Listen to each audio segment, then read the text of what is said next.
이건 좀 특이하게 아까 코데원 프로테 이거랑 성분이 거의 동일합니다. 거의 동일한데 일반 의약품 분류가 돼 있기 때문에 대부분 우리가 이제 처방 없이 가면 비급여로 약을 살 수가 있어요. 또 코로나가 소위 말하는 감기 바이러스라고 하잖아요. 그쵸, 감기 바이러스 변형된 변이종이죠. 그래서 이 코로나19와 독감 네. 그리고 흔한 우리 일반 감기 대표적인 증상 구분 좀 알려주세요. 일반적으로 구분이 가능하면 검사가 필요 없겠죠. 근데 구분이 불가하기 때문에 소를 찔러가지고 어렵게 검사를 하고 있는 실정이고요. 왜냐면 이제 원래 코로나라는 바이러스는 감기 바이러스입니다. 근데 이제 이름이 신종이잖아요. 신종 코로나. 그래서 거기서 이제 변이가 생기면서 폐렴이 좀 잘 생겨서 치명률이 좀 높고, 물론 이제 기저질환이 있는 분들은 감기 걸려서 사망하시는 경우도 있습니다. 그렇지만 그거보다 훨씬 더 좀 강력한 폐렴을 유발하는, 합병증을 유발하는 바이러스로 변종이 되면서 이 신종 코로나가 사망률이 보통 지금 2에서 많을 때는 5% 정도까지도 나오는 경우가 있다고 하는데, 기본적인 전제는 증상으로 감별하기가 상당히 어렵다. 근데 이제 우리가 어쨌든 그러면 어떻게 대처해야 될지를 아는 게 중요하겠죠. 그래서 감기 같은 경우는 흔히 우리 면역 체계로 충분히 이겨낼 수가 있습니다. 사실 약을 먹는 것들은 증상이 너무 불편한데 일은 해야 되겠고, 콧물은 줄줄 나오고, 몸살 오한기가 계속 있고, 이런 것들이 이제 일을 방해하기 때문에 일상생활을 영위해야 되는 상태에서 증상을 완화시키는 치료를 하는 거예요. 그래서 어떻게 보면 치료라기보다는 증상 조절이죠. 증상 조절. 그러니까 증상에 맞춰서 그거를 경감시키는 약들을 사용을 해서 감기 바이러스가 다 사라질 때까지 증상을 조절해주는 목적으로 치료하는 거를 대증치료라고 합니다. 사실 신종 코로나도 마찬가지예요. 신종 코로나도 아직은 치료제가 나와 있지 않기 때문에 열이 많이 나면 이제 소염제를 쓰는 거고, 환자분이 폐렴이 너무 심하게 와서 생명 유지가 잘 안 될 때 인공호흡기를 달고, 이러면서 이제 바이러스가 체내에서 면역으로 이겨낼 때까지 시간을 벌어주는 치료를 하고 있는 게 현재 실정입니다. 감기 바이러스 같은 경우는 체내에서 자기 면역으로 이겨내는데 보통 빠르면 3일, 길면 한 1주 가죠. 1주 이상 잘 가지 않습니다. 그래서 기간이 굉장히 중요하고, 보통 지금 현재 같은 시기 독감도 유행하고 신종 코로나도 유행하고 감기도 유행하는 이 시점에 증상들이 이제 요 상기도 증상이 생긴단 말이죠. 상기도, 콧물 쪽이라든가 목 통증, 기침 가래 같은 것들. 그래서 그 증상만 갖고는 감별하기는 좀 어려운데 시간이 중요할 것 같아요. 처음에 증상이 생기고 3일 안에 좋아지느냐, 3일 후에 오히려 증상이 나빠지느냐, 이런 것들을 보면서 이제 우리가 검사가 필요한지 여부를 판단하셔야 될 것 같고, 그래서 보통 의사들이 3일 정도 경과를 보시라. 열이 고열이 있지 않다면, 고열이 있지 않은 상기도 증상, 목이 아프다든지 콧물이 난다든지, 그 다음에 약간의 오한 기운이 온다든지, 이런 증상들은 처음 발생하자마자 검사하시기는 조금 애매하고, 3일 정도 이제 이런 증상 조절용 콧물약이라든가 기침약, 그리고 소염제 이런 것들을 써가면서 좀 경과를 보시되,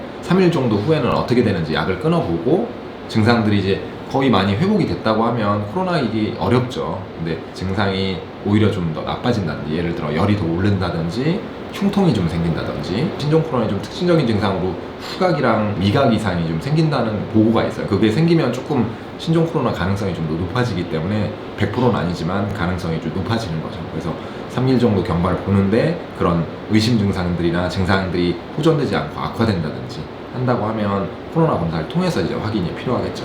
독감과 진짜 이거는 진짜 감별이 어려워요. 독감과 신종 코로나 감별이 거의 불가하다고 생각을 합니다. 그래서 안 걸리는 수밖에 없어요. 요즘 다행히들 독감 접종을 많이들 하셨는데 목표치보다는 올해 독감 백신 접종률이 생각보다 많지는 않다고 해요. 그래서 독감이 유행되지 않으려면 예방접종 하시는 것 1번, 그 다음에 손 씻기, 마스크 착용하기, 그리고 많은 사람들이 밀집된 곳에 가지 않기. 독감과 신종 코로나는 기본적으로 감별이 불가하기 때문에 결국 증상이 생기면 둘 다 코를 찔러가지고 바이러스 검사를 해보시는 수밖에 없습니다. 그 증상 가지고는 절대 감별이 불가능하다. 그거를 좀 참고하셔서 이런 시기에는 독감이 걸리지 않아야 되겠습니다. 그러면 어떤 약을 구비해 놓으면 좋을지. 이제 약에 대한 기본 정보가 있다고 하면 어쨌든 증상을 완화시키는 목적이기 때문에 그 증상에 맞는 약을 쓰시는 게 가장 좋습니다. 예를 들어 콧물이 난다고 하면 항히스타민 계통을 통해서 콧물을 억제하는 치료를 하는 게 좋고요. 몸살 기운이 주되다고 하면 진통 소염제를 통해서 해열 효과랑 몸살을 가라앉히는 치료를 하시면 될 것 같고요. 그 다음에 기침이 많이 난다고 하면 거담제라고 하죠. 각각 따로따로 쓰시는 게 제일 좋은데, 사실 일반인들이 그런 것들을 다 감별하기가, 어떤 약은 어떤 게 쓰이고 이렇게 하기가 쉽지가 않아요. 그래서 대부분 감기약으로 나와 있는 약 중에 종합 감기약이 있어요. 종합 감기약. 기침약도 들어있고 진해제도 들어있고 콧물약도 들어있고 그리고 보통은 이제 소염제는 안 들어있기 때문에 몸살이 있다고 하면 이제 소염제를 추가해서 같이 복용하시면 되는데, 기침 콧물 가래 같은 경우에 가장 흔히 쓰이는 게 요 종합감기약입니다. 뭐 이름까지 밝히는 건 좀 그렇긴 한데, 요게 이제 흔히 잘 쓰이는 종합감기약이에요. 여기 성분을 보시면 이렇게 동그랗게 생겼고요. 클로로페니라민, 요게 이제 항히스타민제예요. 항히스타민제의 역할은 이 콧물 분비샘을 억제해서 이제 콧물 분비량이 줄어서 이 콧물 증상을 좀 완화시키는 데 도움이 될 수가 있고, 메틸에페드린, 요건 이제 코가 충혈된 걸 좀 감소시켜서 코막힘이라든가 콧물 억제 효과가 또 있고요. 그 다음 여기 써있는 코데인이라고 있죠. 요건 이제 강력한 가장 효과가 좋은 진해제, 기침 억제제예요. 이런 것들이 종합적으로 들어있을 때 제가 개인적으로 써본 결과에서는 이게 기침 콧물에 제일 효과적이에요. 단 많이 졸립습니다. 그래서 약을 써보시고 너무 졸리신 경우에는 약을 조금 줄여서 드신다거나, 운전을 한다든지 어떤 꼭 졸음이 오면 안 되는 상황이라고 하면 이제 약을 분별해서 쓰시는 게 필요할 수 있고, 그런 것들이 부작용이 별로 없는 분들이라면 같이 약을 충분히 사용해 보실 수가 있고요. 알약 먹기가 조금 귀찮다, 저는 그래서 보통 시럽을 조금 선호해요. 시럽은 그냥 쭉 짜먹으면 되니까. 그래서 같은 성분의 제형 중에 알약으로 되어 있는 것이 있고 짜먹는 약으로 나와 있는 약이 있어요. 짜먹는 약 같은 경우는 그냥 뭐 냉장고에 보관해서 언제든지 오랜 기간 보관해 사용을 하실 수가 있기 때문에, 이런 증상들로 조금 애매한데 병원 가긴 그렇고 했을 때 부작용이 없다면 이런 걸로 사용해서 증상 완화를 시키는 데 도움이 될 수 있을 것 같습니다. 짜먹는 약도 한번 볼까요? 아마 많이들 보셨을 거예요. 네, 먹어봤어요. 네, 먹어봤죠. 그래서 시럽이 오히려 막 역겹다고 해서 못 먹는 사람도 있지만, 대부분은 오히려 시럽을 더 선호합니다. 흡수 속도도 좀 더 빠르고. 근데 이 약들은 병원에서 처방전이 있어야만 받을 수 있는 전문 의약품이잖아요. 그렇죠. 그러면 일반 의약품 중에서 몇 가지만 좀 알려주시죠. 보통 일반 의약품으로 분류되어 있는 약들이 비슷한 성분으로 나와 있는 약들이 있거든요. 똑같은 약인데 그냥 일반 의약품으로 분류되어 있는 게 있고 전문 의약품 분류된 게 있어요. 네, 여러분들이 보시면 여기 써 있는 거 보이시죠? 전문 의약품, 일반 의약품. 전문의라는 건 한마디로 처방전이 있어야지만 살 수가 있고, 어떤 약들은 일반 의약품으로 분류되어 있어서 일반적으로 그냥 약국에 방문해서 약을 살 수 있는 것도 있는데, 이건 좀 특이하게 아까 코데마그로테 이거랑 성분이 거의 동일합니다. 거의 동일한데 일반 의약품 분류가 되어 있기 때문에 대부분 우리가 이제 처방 없이 가면 비급여로 약을 살 수가 있어요. 그런 경우는 그냥 개인적으로 약국에 가서 동일한 성분을 약을 살 수가 있죠. 그래서 이걸로 그냥 갖고 있어서 병으로 이렇게 조금씩 따라 먹어도 되고, 이것도 시럽제형으로 나오는 게 있을 거예요. 비급여라 비싸겠네요. 많이 비싸진 않은데 그건 이제 약국에서 가격을 책정해서 파시겠죠. 그래서 가능하면 처방전을 받아가지고 약을 좀 구비해 놓는 게 좋겠네요. 그렇죠. 뭐 조금 좀 길게 달라고 얘기해서 뭐 아주 길게는 못 드리겠지만 감기약을 구비해서 좀 갖고 있다가 필요할 때 증상을 조절하기 위해서 약을 사용을 하시면 되고, 뭐 병원 방문이 너무 꺼려진다 그런 경우는 이제 일반 의약품 동일 성분이 있기 때문에 그렇게 사용하셔도 될 것 같습니다. 이제 마지막으로 면역력을 올릴 수 있는 방법 몇 가지만 좀 알려주시죠. 신종 코로나든 어떤 모든 종류의 바이러스 질환들은 따로 치료제가 나와 있는 게 흔치 않습니다. 대표적인 C형 간염이라든가 이런 것들도 바이러스 질환들인데 아주 특징적으로 나와 있는 약들도 있지만, 대부분은 변이 같은 것들이 많이 일어나기 때문에 약을 만들어놔도 효과를 보지 못하는 경우가 많아서 효과적인 바이러스 치료제가 아직 없는 실정이에요. 근데 대부분 다행인 거는 바이러스 질환들은 우리 면역 세포들이 다 잡아 죽일 수가 있습니다. 그래서 대부분 자기 면역으로 이겨낼 수가 있기 때문에 사실 걸리는 것뿐만 아니고 걸리고 나서 회복되는 시간도 자기 면역 차이에 따라서 굉장히 차이가 많이 납니다. 대표적인 예가 독감 걸렸을 때 젊은 사람들 중에 사망하는 경우 거의 못 보잖아요. 근데 노인분들이나 당뇨같이 면역이 떨어져 있는 분들은 사망률이 꽤 있단 말이에요. 그래서 독감 같은 이런 바이러스 종류의 질환들은 자기 면역이 튼튼한 게 굉장히 중요합니다. 걸리는 것뿐만 아니고 회복되는 데 있어서. 그래서 기본적으로 걸리지 않는 것뿐만 아니고 걸리고 회복되는데 자기 면역을 키우는 게 굉장히 중요한데, 면역력 키우는 데는 가장 기본적인 게 있죠.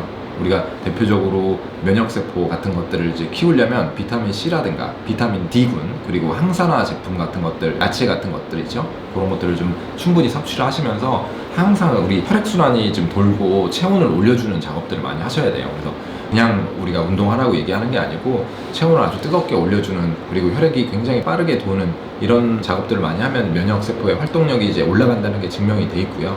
찜질 같은 것도 굉장히 좋아요. 그래서 뜨거운 찜질, 사우나 같은 것들, 사우나 요즘 가면 안 되겠지만 개인적으로 욕탕에서 물을 받아서 이제 뜨겁게 사우나를 해주시는 것도 좋고, 기본적으로 바이러스가 묻어있는 것들을 안 먹는 게 중요하죠. 그래서 이제 우리가 지금 마스크를 쓰고 있는 거고, 이 손에 묻어있는 것들을 입으로 집어넣거나 코를 파서 이렇게 만지거나 하면서 이제 바이러스를 섭취하는 일이 없으면 사실 걸리기가 쉽지 않습니다. 정말로 뭐 그 균들이 공기 중에 타고 돌고 있는 상황이 아니라고 하면 대부분 다 이 묻어있는 걸 내가 먹거나 이러면서 걸리는 거기 때문에 손 씻기랑 마스크만 충분히 잘 하신다고 해도 95% 이상 예방이 가능하시죠.